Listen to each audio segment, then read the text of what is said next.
पाकिस्तान टकटकी लगाकर देखता है। और आज पीएम मोदी ने वो हथियार दिखाए जो मुनीर को आज सपने में आएंगे, जिन्होंने न सिर्फ ऑपरेशन सिंदूर में पाकिस्तान को फोड़ा था, बल्कि नरेंद्र मोदी ने उन हथियारों को दिखाकर ऑपरेशन सिंदूर पार्ट 2 का ट्रेलर भी दिखाया है।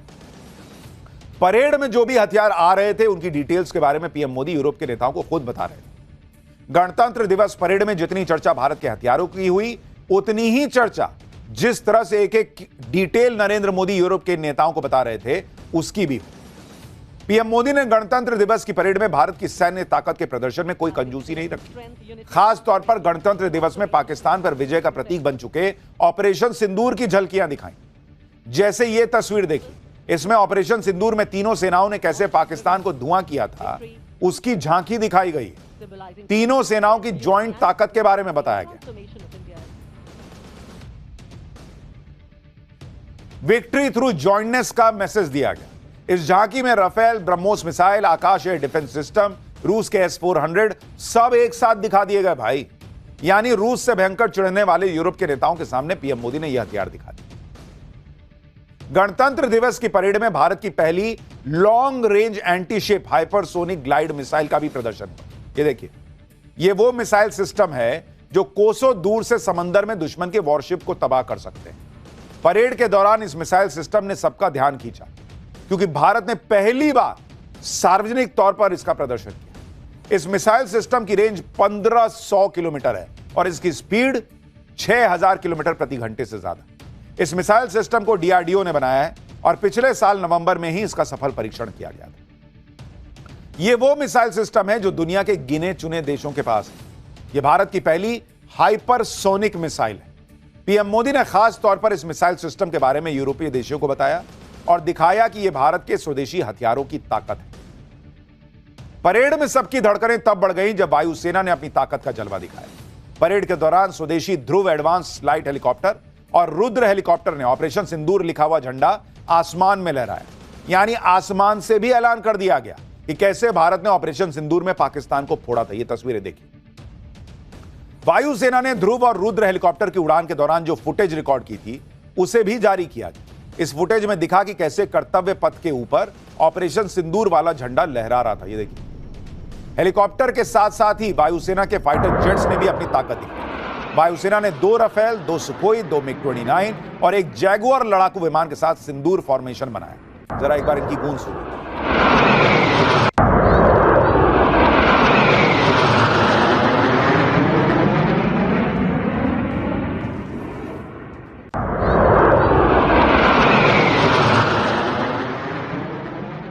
6 राफेल विमान के साथ भारतीय वायुसेना की वज्रांग संरचना भी दिखाई। ग्रुप कैप्टन अरुण कुमार के नेतृत्व में आकाश में गर्व से उड़ान भरते हुए राफेल नजर आए। परेड के दौरान वायुसेना ने कैसे अपनी ताकत दिखाई, इसका एक और वीडियो वायुसेना ने जारी किया। ब्रह्मोस, राफेल, S-400, आकाश, इन वेपन सिस्टम्स के जरिए भारत ने दुनिया को बता दिया कि कैसे ऑपरेशन सिंदूर में पाकिस्तान को मार पड़ी। आज ही स्विट्जरलैंड के एक थिंक टैंक ने भी ऑपरेशन सिंदूर पर नया खुलासा किया। स्विस थिंक टैंक ने खुलासा किया कि कैसे भारत के हमले से घबराकर पाकिस्तान ने सीज फायर की मांग की थी। इस नई रिपोर्ट के मुताबिक भारतीय वायुसेना को पाकिस्तान में अंदर तक घुसकर मारने की आजादी मिल गई थी। दूसरी तरफ पाकिस्तान की वायुसेना पलटवार करने की क्षमता खो चुकी थी। 10 मई की सुबह तक भारतीय वायुसेना ने ब्रह्मोस और स्कैल्प EG जैसी लंबी दूरी के सटीक हथियारों से पाकिस्तान के अंदर गहरे हमले किए। रिपोर्ट में भारतीय वायुसेना के इंटीग्रेटेड एयर कमांड और कंट्रोल सिस्टम और भारतीय सेना के आकाश तीर नेटवर्क की सराहना की गई है। रिपोर्ट में बताया गया है कि 7 और 10 मई को पाकिस्तान ने ड्रोन, मिसाइल, रॉकेट से बड़े हमले किए थे, लेकिन वो भारत की डिफेंस लाइन को भेद ही नहीं पाए। स्विस थिंक टैंक के मुताबिक 10 मई 2025 की दोपहर को पाकिस्तानी सेना ने युद्ध विराम की गुहार लगाई, जिसे भारत ने स्वीकार कर लिया। रिपोर्ट में दावा है कि कैसे भारत पाकिस्तान के जवाबी हमले के लिए पहले से पूरी तरह तैयार था। यानी ये पहली रिपोर्ट नहीं है, अलग अलग देशों की थिंक टैंक की रिपोर्ट बता रही है कि भारत ने पाकिस्तान को फोड़ के रख दिया था, जबकि झूठा पाकिस्तान एक सबूत नहीं दे पाया कि हमने S-400 फोड़ दिया था और ये कर दिया था। झूठे, ये राफेल गिरा दिया, वो गिरा दिया। भारत की सैन्य ताकत के डर से पाकिस्तान ने सरेंडर किया था, इस पे तो अनगिनत रिपोर्ट आ गई और सीज फायर की गुहार भी उसी ने लगाई थी, ये भी रिपोर्ट आ गई। 47 पेज की इस रिपोर्ट का टाइटल है operation Sindoor, the India Pakistan air war 7 to 10 मई 2025। इसे स्विट्जरलैंड के centre for military history and perspective studies यानी CHPM ने तैयार किया है। इसे भारत के बाहर तैयार की गई रिपोर्ट्स में सबसे डिटेल्ड माना जा रहा है। आज परेड में भारत की भविष्य की तैयारियों की भी झलक दिखी। कर्तव्य पथ पर मार्च कर रहे सिख लाइट इन्फेंट्री रेजिमेंट की भैरव बटालियन को देखा गया। इस भैरव बटालियन की बदलती जरूरतों के मुताबिक ही इसे हाल में बनाया गया। यानी आज रिपब्लिक डे के दिन भारत ने अपनी सैन्य ताकत, अपनी आर्थिक ताकत, अपनी कूटनीतिक ताकत सब एक साथ दिखाई। और यही इस देश में पिछले 11 साल में नरेंद्र मोदी ने किया है, इस ताकत को बढ़ाया है। लेकिन फिलहाल अगला चैप्टर, एक ताकत जो हिंदुओं को एकजुट करने की नरेंद्र मोदी ने जुटाई थी, क्या उस ताकत को खुद बीजेपी कमजोर कर रही है? जो कांग्रेस ने मुसलमानों के लिए किया वही मोदी ने ओबीसी के लिए कर दिया क्या? क्यों कोहराम मचा है?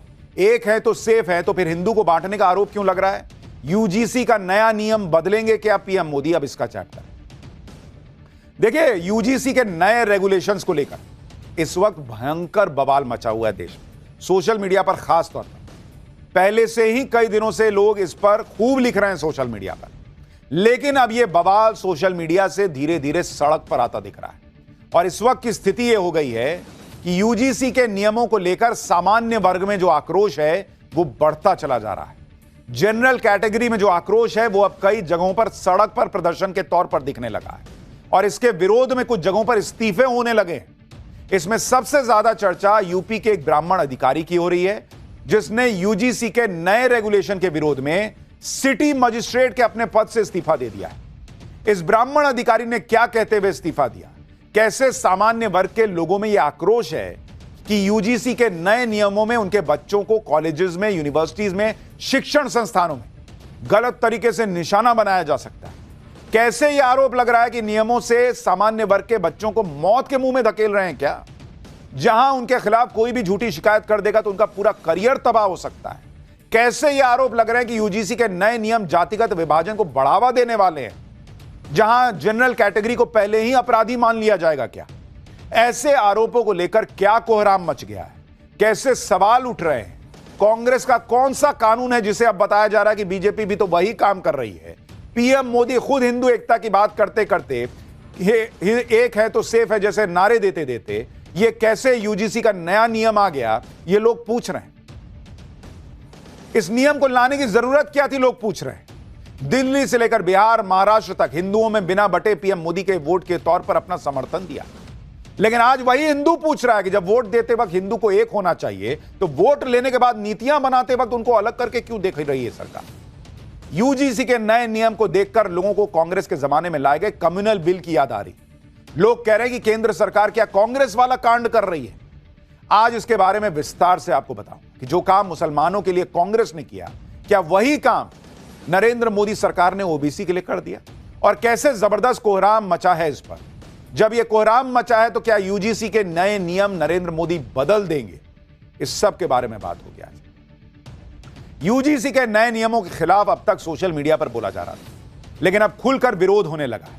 देश के अलग अलग शहरों में सामान्य वर्ग के लोग और संगठन इसके विरोध में उतरने लगे। ये तस्वीरें यूपी के सिद्धार्थनगर की हैं, जहां लोग प्रोटेस्ट कर रहे हैं। इसी तरह से कानपुर में भी यूजीसी के नए नियमों को लेकर जमकर विरोध है। लोग प्रोटेस्ट मार्च निकाल के अपना विरोध दर्ज करा रहे हैं। यूजीसी के नए नियमों के विरोध में कई संगठन भी शामिल हो गए हैं। करणी सेना के लोगों ने भी इसका विरोध किया है और सरकार से नए नियमों को वापस लेने की मांग की। यह आक्रोश धीरे धीरे ही सही लेकिन बढ़ता जा रहा है, क्योंकि अब इस्तीफे भी होने लगे। आज सबसे ज्यादा चर्चा यूपी के एक ब्राह्मण अधिकारी की है, जिसने यूजीसी के नए नियमों के विरोध में पद से इस्तीफा दे दिया। यूजीसी के नए नियमों के विरोध में बरेली के सिटी मजिस्ट्रेट अलंकार अग्निहोत्री ने इस्तीफा दे दिया। अलंकार अग्निहोत्री 2016 बैच के पीसीएस अधिकारी हैं। यूजीसी के नए नियमों से अलंकार अग्निहोत्री बहुत नाराज थे। राज्यपाल और डीएम को अपना इस्तीफा भेज दिया। अलंकार का कहना है कि यूजीसी के नए नियम सामान्य वर्ग के खिलाफ हैं और इसका दुरुपयोग होने की आशंका है। एक बार उनको सुनिए, फिर इन नियमों में ऐसा क्या है कि इतना विरोध हो रहा है, इतना गुस्सा है, आपको समझाऊंगा। यूजीसी का जो रेगुलेशन अभी आया है, जो 13 जनवरी का जो बजट है भारत सरकार का, उसमें सामान्य वर्ग के जो विद्यार्थी हैं, वो जो यूनिवर्सिटी में, उनको स्वघोषित अपराधी मान लिया गया है। उनके विरुद्ध समता समिति के माध्यम से शिकायत दर्ज कराई जाएगी। और आपके जो बेटे बेटियां हैं, यदि बेटी है तो उसका शारीरिक शोषण समता समिति के माध्यम से फर्जी शिकायतों का निस्तारण करने के दौरान किया जा सकता है। अगर आपका बेटा प्रतिभावान है तो कोई भी आप पे एक फर्जी शिकायत डाल सकता है और आपके पूरे बेटे का भविष्य बर्बाद कर सकता है। समता समिति के सदस्य जो उनका शोषण कर सकते हैं। यानी लोगों की चिंताएं बढ़ रही हैं कि ये जो नया नियम आया है वो जनरल कैटेगरी के जो बच्चे बच्चियां हैं उनका करियर तो नहीं बर्बाद कर देगा। यूजीसी के नए नियमों के खिलाफ ये जो गुस्सा है वो बीजेपी के अंदर भी दिखने लगा है, क्योंकि आप देखिए कि सामान्य वर्ग के अधिकारियों ने इस्तीफा दिया तो उधर बीजेपी के कई नेता और पूर्व विधायक भी इस्तीफा देने लगे हैं। लखनऊ में बीजेपी के 11 पदाधिकारियों ने इस्तीफा दे दिया है। ये सभी नेता बीकेटी विधानसभा क्षेत्र के हैं, यहां से बीजेपी के योगेश शुक्ला विधायक हैं। यानी बीजेपी के अंदर भी विरोध बढ़ रहा है। जब समाज में गुस्सा है, अधिकारियों में गुस्सा है, खुद बीजेपी के अंदर गुस्सा फूटने लगा है, तो सवाल पूछा जा रहा है कि सरकार क्या कर रही है, सरकार के लोग क्या कर रहे हैं, वो आपको आगे दिखाऊंगा। लेकिन पहले यह समझ लीजिए कि आखिर यूजीसी के नए नियमों में ऐसा है क्या जिसको लेकर इतना कोहराम मच रहा है। क्योंकि कहा जा रहा है कि यूजीसी के जो नियम शिक्षण संस्थानों में भेदभाव को खत्म करने के नाम पे लाए गए, उन्हीं नए नियमों से क्यों सामान्य वर्ग के लोगों के प्रति भेदभाव का बढ़ने का आरोप लग रहा है। यूजीसी के नए नियम क्या कहते हैं, पहले वो देखिए। यूजीसी ने यानी यूनिवर्सिटी ग्रांट कमीशन ने उच्च शिक्षा संस्थानों में promotion of equity in higher education institution regulation 2026 लागू किया। इसका मकसद बताया कि सभी यूनिवर्सिटी और कॉलेजेस में बराबरी और सम्मान सुनिश्चित होगा। किसी भी छात्र के साथ जाति, लिंग, वर्ग या किसी के आधार पर भेदभाव को रोकने का मकसद यह बताया गया। लेकिन इस नियम में एससी, एसटी, ओबीसी कैटेगरी के छात्रों के अधिकारों की सुरक्षा पर खास जोर दिया गया। नए नियम के तहत हर उच्च शिक्षा संस्थान में इक्विटी कमेटी का गठन करना जरूरी होगा। ईओसी यानी equal opportunity centre, equity committee और 24 घंटे हेल्पलाइन का गठन होगा। अगर शिकायत मिलती है तो तय समय में शिकायत निपटाने की व्यवस्था भी होगी। इन संस्थाओं को अधिकार होगा कि वो कैंपस में व्यवहार पर नजर रखेंगे, शिकायतों की जांच करेंगे और कार्रवाई की सिफारिश करेंगे। यूजीसी के ये नए नियम सरकार के साथ साथ प्राइवेट यूनिवर्सिटी और कॉलेजेस पर भी लागू हैं। यूजीसी के नए नियमों में एससी, एसटी और ओबीसी वर्ग के छात्रों को खास प्राथमिकता देने का ही आरोप लग रहा है। कहा जा रहा है कि उनके साथ भेदभाव हो सकता है तो जनरल कैटेगरी के साथ नहीं हो सकता है। यूजीसी के नए नियमों का इरादा यानी इंटेंशन सही हो सकता है, लेकिन उसके कुछ क्लॉज ऐसे हैं जो कि सवाल पूछने पे मजबूर करते हैं। भाई इंटेंशन आपका है कि किसी के साथ भेदभाव ना हो, सबको बराबरी से देखा जाए, तो सब में जनरल नहीं आना चाहिए। फ्रेमवर्क में जो कमियां हैं उसी वजह से इसका विरोध हो रहा है। यूजीसी के नियम के मुताबिक किसी भी छात्र के साथ जाति, लिंग या वर्ग के आधार पर भेदभाव ना हो। नियमों के मुताबिक लिंग में पुरुष, महिला और थर्ड जेंडर आते हैं, यानी जेंडर में सब कवर कर दिए। लेकिन जाति के मामले में ऐसी स्पष्टता नहीं है। जाति आधारित भेदभाव का मतलब सिर्फ एससी, एसटी, ओबीसी से भेदभाव बताया गया। अगर लिंग के आधार पर पुरुष, महिला या थर्ड जेंडर से भेदभाव हो सकता है तो हर जाति के लोग का भेदभाव का शिकार क्यों नहीं हो सकते भाई। नियमों में जांच के लिए सबूत का भी कोई तय मानक नहीं है, इसे लेकर भी कोई स्पष्टता नहीं है। आरोप लगाने वाले को साबित नहीं करना है कि भेदभाव हुआ है, बल्कि जिस पे आरोप लग रहा है वो साबित करेगा कि मैं निर्दोष हूं। अरे ये क्या बात हुई बॉस। भेदभाव का आरोप अगर गलत साबित हुआ तो आरोप लगाने पर जुर्माना या एक्शन का भी कोई प्रावधान नहीं है।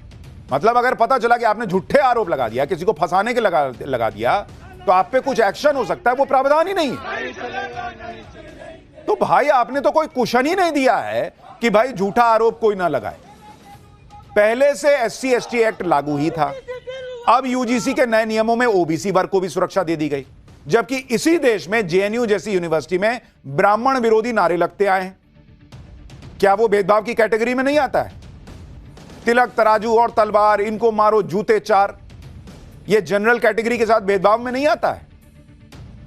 यानी इस पूरे नियम में दो बड़े प्रश्न खड़े हो रहे हैं कि भाई एक तो जनरल कैटेगरी को क्यों नहीं रखा, और फर्जी शिकायत होगी तो उसके खिलाफ कुछ एक कुशन क्यों नहीं दिया, एक प्रोटेक्शन लेयर क्यों नहीं दिया कि कोई फर्जी शिकायत करेगा तो उस पर कड़ा एक्शन होगा। यूजीसी के नए नियमों में जनरल कैटेगरी के लिए कोई राहत ही नहीं है।